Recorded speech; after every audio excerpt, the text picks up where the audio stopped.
Now presenting the RKULTRA podcast, Expanding Your Minds. whether you want it or not.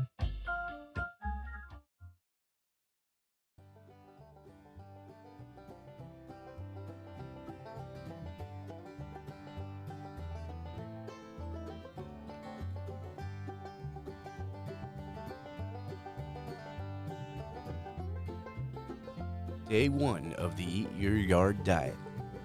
A strange man in the gym bathroom told me about this diet. It's supposed to increase self-sufficiency and mental awareness. I usually don't listen to men in the bathroom, but I had to try it. Meditation was in order.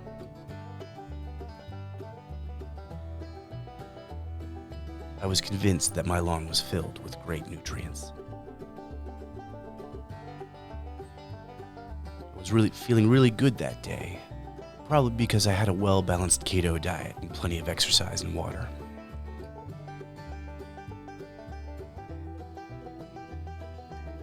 Luckily, finding water in the yard wasn't hard to do.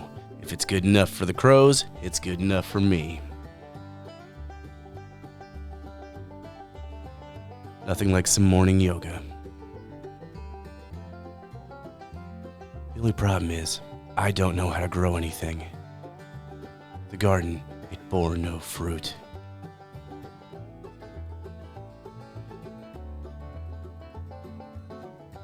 On day 2, things started looking grim. I was very hungry. My darkest moment came when the neighborhood cat wandered into the yard. All I could see was little dancing rotisserie chickens. I wondered how delicious it might be. I wondered how long it could sustain me. So tempting.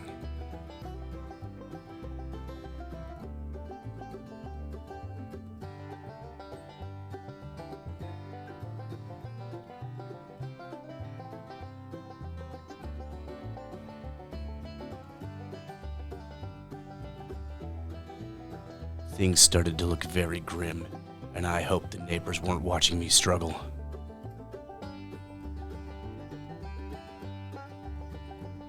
More meditation was in order. I thought I could clear my mind and come up with a solid plan. That's when I remembered. Life-giving grass. It's green, full of nutrients. It must be food. This will keep me alive.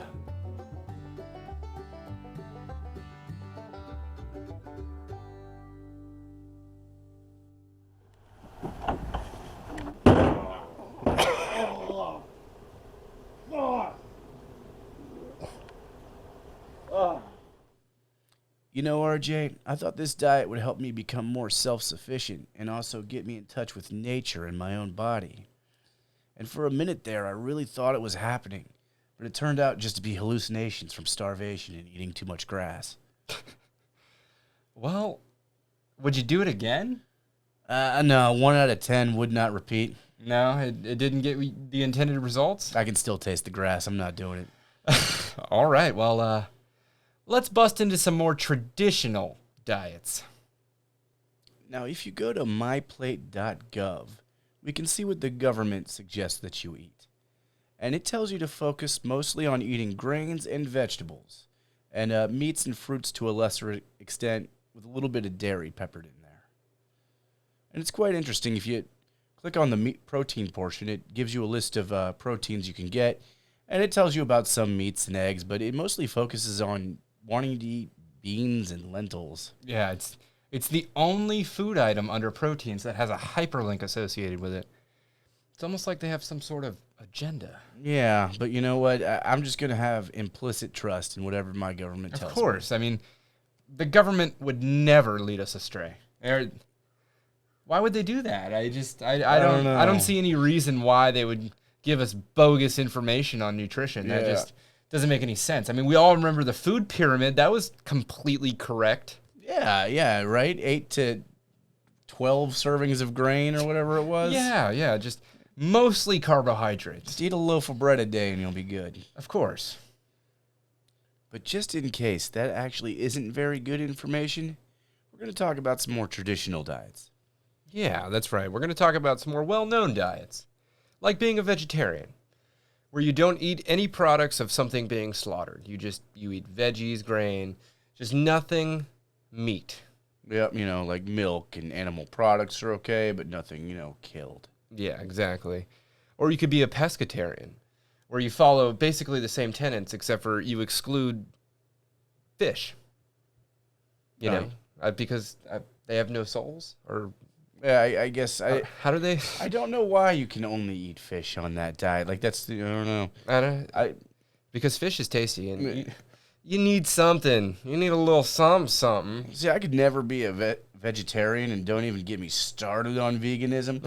But what's veganism? That's when you don't even eat animal products. Like it's vegetarian, but minus any butter or milk or anything like that either. I mean, it all comes down to, I think, your blood type and just the person that you are, the lifestyle that you live. So all of these diets could benefit you in some sort of way, just depending on the person that you are. Yeah, I mean, I've had a lot of success with the ketogenic diet. That works well for me. Yeah? That's when you cut out all carbohydrates, no bread, no refined sugar, even certain, like, starchy vegetables are a no-no, like potatoes and stuff like that, and corn. Yeah. I lost a lot of weight doing that. There's a lot of benefits to it, too. What is keto? What happens? Oh, well, it's what it does is your body burns carbohydrates before it burns fat 100% of the time. So if you knock out all the carbohydrates in your body, it'll go directly to burning fat. Okay. So you don't even have to count calories. You can just take out the carbs and your body will burn fat naturally. That's pretty efficient, especially if you pair it with weightlifting or cardio or anything like that.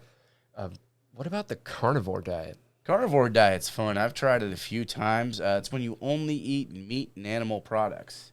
So butter, eggs, and meat. That's it. Morning, noon, and night. Only meat. And what are the benefits? Well, the benefits come after the first week of bowel pain, like extreme bowel pain. But, that evens out eventually. And the first thing is rapid weight loss. I mean, you lose weight even faster than on keto. Really? Yeah, and also your mind gets a little bit sharper. It kind of puts your mind in at first like a starvation mode, and it makes you a little bit quicker, kind of like a hunter. Yeah, exactly. It's like you are a carnivore. So, I mean, they're in the hunting mindset. They have to go out there and get their meat. They have to catch it, so they have to be a little bit sharper. So, it makes sense when you think about it that way. Yeah, diet's not for everyone, and I don't suggest doing it long term all the time, but it is interesting, and it'll make you feel different. Continuing down the rabbit hole of dieting brings us to intermittent fasting. Now, intermittent fasting is basically when you just don't eat for an amount of hours a day or the whole day, and you just cleanse yourself of all the toxins and everything that, just couldn't be digested from the plants and animals that you've been eating. And it's supposed to just clean your system and help you feel good and, balance your weight and stuff like that. Yeah, it helps weight control. You can burn weight. A lot of people like to eat all their calories in one certain hour of the day for the day. It's kind of like my favorite kind of fasting, though, is a lunar fast. A lunar fast? What's that? A lunar fast is when you do a juice cleanse every full moon and every new moon. Oh, this is the werewolf diet. The werewolf diet. Yeah, it was made popular by like Madonna and other celebrities. Yeah. Supposedly that cleanses toxins and also helps you lose some weight. Yeah, and it sounds cultish. So I mean, a little bit. There's an added flair. But we can't forget about the baby food diet. Baby food. Ooh, yeah, that sounds delicious and a fun way to live. Oh yeah, the baby food diet is basically a diet where you replace 2 of your meals a day, 2 out of 3 meals of your day, with a can of baby food. I'm not sure how effective it is, but it is a form of, helping control your weight and stuff like that. So, baby food diet. Yeah, basically one of those Hollywood diets, just like the grapefruit diet. Oh, grapefruit. Which is basically just keto, except you eat 1 grapefruit with every meal. Okay, so it's actually viable. Yeah, you get some natural carbs in there. It's not bad. Yeah. I like that. I might actually try the grapefruit diet. Yeah. Sounds like something I could get into. I love me some grapefruit. I've been thinking about switching to kangatarian. What's that? That's actually a real diet in Australia. It's basically like keto where you eat vegetables and kangaroo. Okay, that makes sense, yeah. Yummy. What does kangaroo taste like? I don't know, but I want it now. I don't know. That does sound really good. It's got the pouch, and it hops. I bet the best part of the kangaroo is that leg. Yeah. That nice meaty leg, that's just kicking people. I was gonna say the pouch looks chewy. I was just saying the pouch is an added feature of the animal that we're eating. Yeah. But the leg is where it's at, or the cheek, of course, as with any sort of meat object. What about the prison loaf diet? Prison loaf diet. You know what? I mean, we could go do something, get 5 to 10, and get on the prison loaf diet. I mean, it sounds horrible. Yeah, pretty bad. If you don't know what that is, that's when you can't be trusted with cutlery in prison, so they just give you a loaf, It's supposed to have all the nutrients that you need for the day, all in this loaf, and you have to eat it with your hands, and it's called the prison loaf. Mm. Yeah, that sounds great. Now that is a good diet. I'd just like to try some. Just a little bit. I wouldn't. But we can't forget about the Subway diet. That's if all other diets fail you, just. Yeah. How could we forget about Jared Fogel's famous diet, the Subway diet? Didn't age well. No, Jared Fogel is a terrible person. Yeah.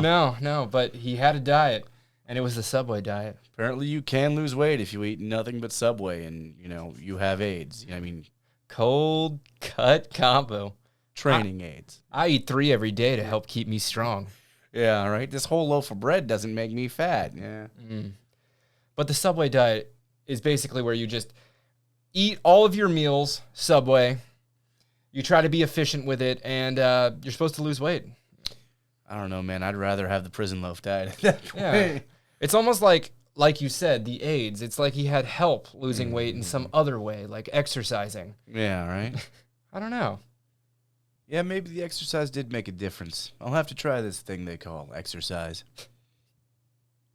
Well, that marks the end of the episode. Thank you guys for listening, and if you liked it, just please like and subscribe. Tell us in the comments what you like to ingest. Ooh, what are you eating? What is your diet? Let us know. You can follow us on Twitter and Instagram at RKULTRAcast. Or find us at www.RKULTRA.com. So follow us because we'll be following you.